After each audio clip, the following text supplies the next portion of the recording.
This second WikiLeaks reminds me of Sarah Palin during the 2008 election when Saturday Night Live found all that they had to do was quote her word for word to get a laugh.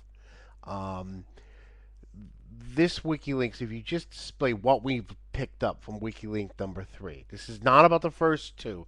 The first two WikiLeaks were great journalism and served the cause of peace, democratic understanding. It's just something went wrong with these guys, okay?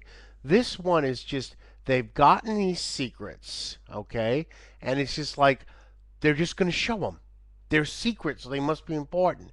And they're just gossipy, silly, name calling, poking in on private statements of diplomats. These are just the opinions of diplomats. It's hard to trust any of it. You never know, like, whose opinion is this? Was this planted? There's a very strong possibility that some of these opinions were planted by the CIA. I mean, there seems to be a lot in there that makes the cause for attacking Iran, which is very disturbing. Whereas there's very little in there that exposes much about Israel or other American allies. The criticism of China is fairly muted.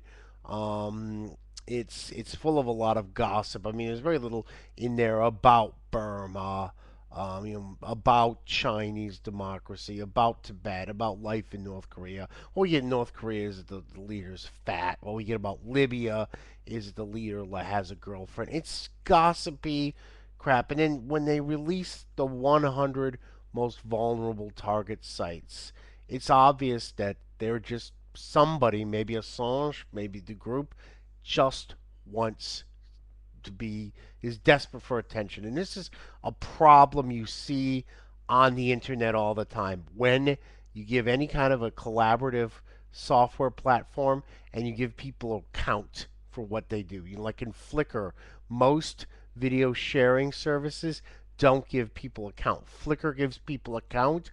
What happened? Within no time, the entire site's full of pornography. People subconsciously game these things. Life just turns into a game for everyone. And it seems like for WikiLeaks, they just wanted to expose secrets.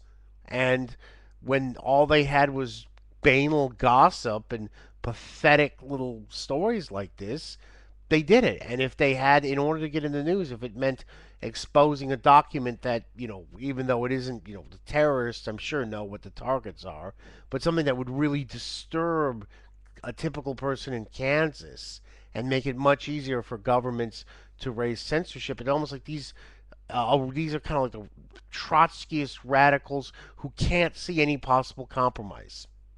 It's just pathetic.